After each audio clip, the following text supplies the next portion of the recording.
Hi everybody, I'm Tony Revis along with Steve Scott, and behind us it's just underway the 16th running of the Philadelphia Distance Run. And Steve, this race has a history of record performances, and a lot of that's got to do with time of year. It's early in the fall, and there's two camps of athletes coming into this sort of competition. How's it line up for this season? That's right, Tony. You got two different camps coming in. You've got the road running camps who have really run a long, tedious season here on the roads, and then you've got the athletes coming over from the World Championships and from the track over in Europe. And leading the road racing camp would be Simon Karori, who started off the season pretty slow. He placed way far back in the first couple races and has won two of his last three. And leading the track contingent would be Lukacs Schwarzboy, who was a silver medalist in the World Championships in the marathon, but he wasn't real pleased with that performance, and he's looking for some redemption.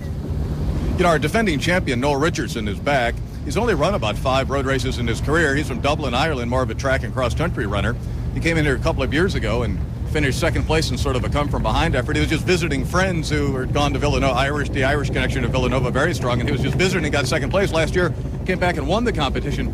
But he hasn't been running as well in Europe this year. I mean, it's going to be tough for him this year to win this competition again. That's right. Last year, he was coming off a very strong European season, and that's really the key for a road racer. If you have a strong track background, you can go to the roads and dominate, more or less, and make the transition very easily. He had a very good 5,000 and 10,000 on the track.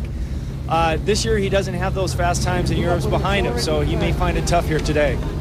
He did tell us before the competition that he intended to try to, I mean, he would go out hard. In a way, that's something I can sort of thrive on.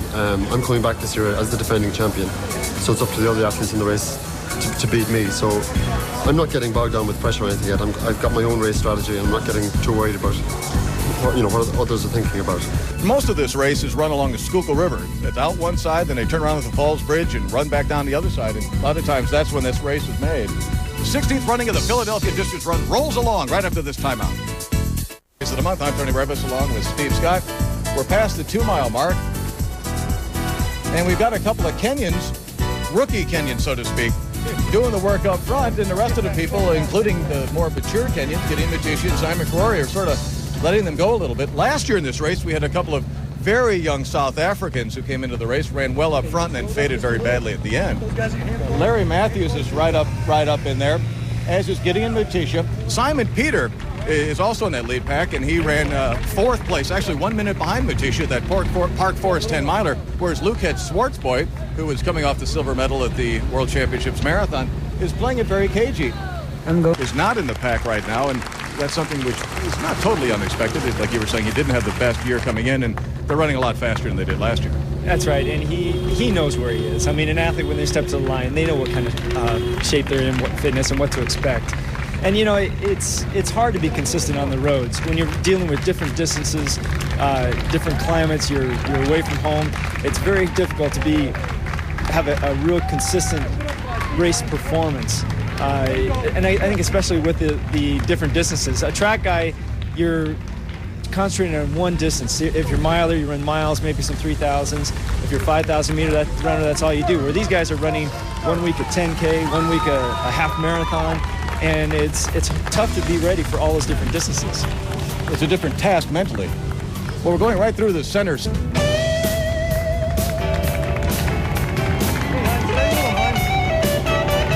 Well, we passed the 3-mile mark, and Steve, another 440 miles, so they're being very consistent. We have 3 Kenyans in front, Matishi and Karori, who we expected to run very well, and certainly early, but we have a brand new kid up there, fresh from Kenya, one of Joe and Zhao's guys who lives just outside Albany, New York, and he's right from Kenya. What's he do? Goes right to the front, number 34. Right, Alphonse Mundi. And he's like 22 years old, and he's brand new. We know nothing about him. Watch him win the race. The Simon Karori Bunda, as they call him, which is wild donkey. And I mean, last September, he had a good PR in the marathon at the Berlin Marathon right around this time of year, 2:11:50. But he went out real hard and faded to that 2:11:50, and he sort of had a back and hip problems, missed about 6 months of training. But when he's on top of his game, he's a horse. Well, a wild donkey. That's right, wild donkey. He actually is pointing toward the New York City Marathon this year. This is a tune-up for that race. So it'll be interesting to see what happens in New York City this year with Simon Karori. And of course, Karori has been one of a contingent of Kenyans who have been living and training all summer long up in a training camp outside Boston in Concord, Massachusetts. So they've got a very good routine, and they've been racing very well off that routine. But he's going to go back to Kenya after this race for a couple of weeks before coming back for the New York City Marathon. Interesting to see if they can make that transition back home and keep his training going, because historically, the Kenyans based in America go back home and don't train. Well, I think at this point he can go back to Kenya for a few weeks, and even if he takes a vacation for 2 weeks, he's got so much background behind him. I personally would not want to be there training with those guys in Boston. From what I understand, there's a whole herd of horses up there, and none of them could keep up with Simon on a training run. But last month, at the Crim 10-mile road race in Flint, Michigan, Alejandro Cruz did the unthinkable. He beat Simon Karori in a wild finish. It's one of the few times we have seen a Kenyan out-kicked on the American roads.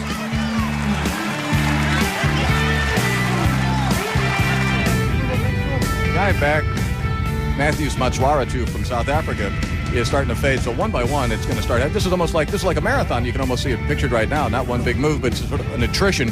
Yeah. One by one, they start falling off the back. It's a battle. I mean, it's going to be a war out there. They're going to be dropping off one at a time. I imagine each mile we're going to find less and less guys up there at the front. But it's going to be a great race. It's shaping up to be very exciting, fast. We still got a good pack in there and some very good runners. We'll be back with more of the Philadelphia Distance Run right after this break. I'm Tony Revis along with Steve Scott in Philadelphia for the 16th running of the Philadelphia Distance Run. We're right along the Schuylkill River right now, just past the 4-mile mark. Gideon Mutisha, number 16, is leading the way, but number 34, his teammate now, is coming right to the front. In front of him, Alphonse Mundi, lungs and legs. That's the defining factor of the Kenyans. What's that pack look like to you? I think you got both ends of the spectrum here. You got a few of the big-legged, big-chested Kenyans, and then you got Luket Swartzboy that if there was a strong wind, he'd be blown right off the course. He weighs 49 kilograms, which is like 110 pounds tops. Yeah. And I think that's wet. Keith Brantley, the best American on tour certainly this year. Keith has been training with the Kenyans all summer long at that training base up in Concord, Mass, and he's right in there right now, but he's not going to the front row. He's gained a lot of confidence, I think, from training with those guys. First, originally going to go to Beijing. Now he's going to New York. He's been training extremely hard. I don't see how he can keep that intensity up. So I worry about what I'm doing and let him do what he's doing. And yeah, I am watching him to falter in races, but I'm not going to depend on him having a bad day for me to win a race. But I'm not going to change my race tactics for one person. I'll look for the pack to dictate my tactics. Keith wasn't beating these guys, but he didn't sit around and sulk about it. He went into the Lion's Den and trained with these guys to learn how to beat them. Last mile really started to take its toll on this field. And we have 5 men who are almost like the finalists at the round table in the poker game here at the Philadelphia Distance Run. And now Luket Swartzboy has gone to the front. So we really do have a chess match or a poker game going on, because people keep matching bets and then upping it. Andres Espinoza, 2-time runner-up in 91 to 92 at the New York City Marathon, run 2:10:04. He's been under 28 minutes for 10,000 meters as well, so he's definitely got the speed. And again, we haven't seen him much on the road circuit this summer at all, but it's obvious he's taking the wraps off as he prepares himself for his fall marathon. Oh, at this point, Espinoza would have to be a guy that you have to be really seriously concerned with. He hasn't been racing that much. People don't know that much about what he's been doing, and you got to feel like he's fit and he's fresh. And the same thing goes for Swartzboy. He's coming off of very little racing. It was a marathon that he ran, so it's just a matter of how much that took out of him. Keith Brantley now has been pushing it, even though that pack, no one has really succumbed to the move that Keith is making. It's almost like he's in front, but he's not really pushing from the front. Yeah, I don't think he's trying to make any decisive move at this point. I think that he's just leading. He knows where everybody else is, and he's just kind of doing his stint at the front. Do some people just feel better up front? I mean, it becomes very subtle. I mean, where you feel comfortable. I mean, some people just will not lead because they just don't feel comfortable up front. And other people, they can't sit and kick. They just can't do it because psychologically it just drives them crazy not to be in the front row. Well, and also I think it's your freedom of space. Some people just like to be out in the front so that they're not clipping the heels of the guys in front of them. It's Brantley, Espinoza, Karori, Swartzboy, and Mutisha. Karori looks like he's absolutely just walking out there. Karori looks so good. It's like anytime he wants to lower himself into position, he can just power anytime he wants to. Whereas it looks like the fast turnover of Gideon Mattisha in the red shorts, he's more all out right now. We'll be back with more along the Schuylkill River right after we take this time out. Keith has opened up even more, and now, surprisingly, Simon Karori is the one that's now 2-3 strides off the back. It seems like Keith is running the old Kenyan tactics of surging. You know, he'll put in a good mile or good 2 miles, he'll back off, and then he'll get in the lead and push it again. This is the first time I've seen any sign of fatigue on Schwartzboy's face. He's been running very easy, very fluid, and looking very comfortable. And now you can see a little bit of strain on his face. So the effects of the middle pace, the middle fast laps that Keith Brantley was doing are taking their toll. Keith's legs starting to look a little bit heavy, though. Well, it's going to be survival of the fittest. You got a 3-man race, and at times they all look tired, but at times they all look like they're running still within themselves. Espinosa is starting to, he really looks like he's suffering right now. He doesn't have nearly the fluidity on his arms that he had in the past. Brantley's pushing it. I mean, again, since his moves are not bluffs, he's definitely feeling the efforts of his own race tactics. 1 mile to go. We got a 3-man race.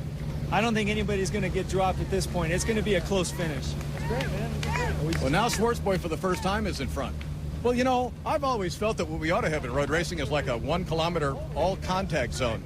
Anything goes. Keith would win the race in that case. Definitely. You know, beat the tar out of those two guys. Schwartzboy. You know, push Schwartzboy and knock him into the river. You almost get the feeling, like you were saying, Steve, that no one's going to break in this, but does he have a kick?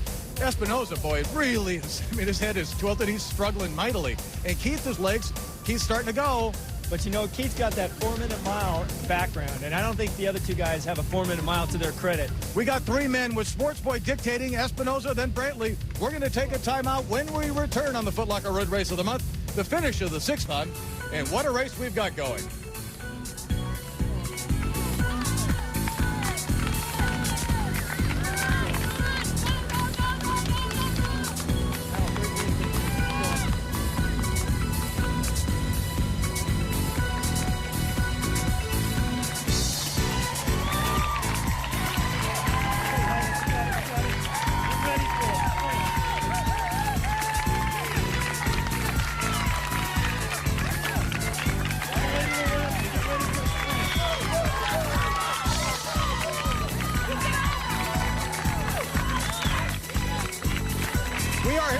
Line, and we've got ourselves quite a kick. Schwartzboy's in the lead, but Keith Brantley's right on him, and Espinosa. And we're looking at it. Schwartzboy's got it. Like you wouldn't believe. He moved right away from him the last 200 meters. Well, Lucas Schwartzboy hits the tape. Winner of the 16th Philadelphia distance run. You know, he faded in all those other races we've seen during the year, but coming off the World Championship silver medal in the marathon, Keith Brantley put up a great fight. He moved in the early part of the race, put in some very hard miles, but Schwartzboy just had too much left at the finish. Early on, one of the favorites, Simon Fiore, who pushed the pace and got We've seen our Foot Locker scoreboard for men.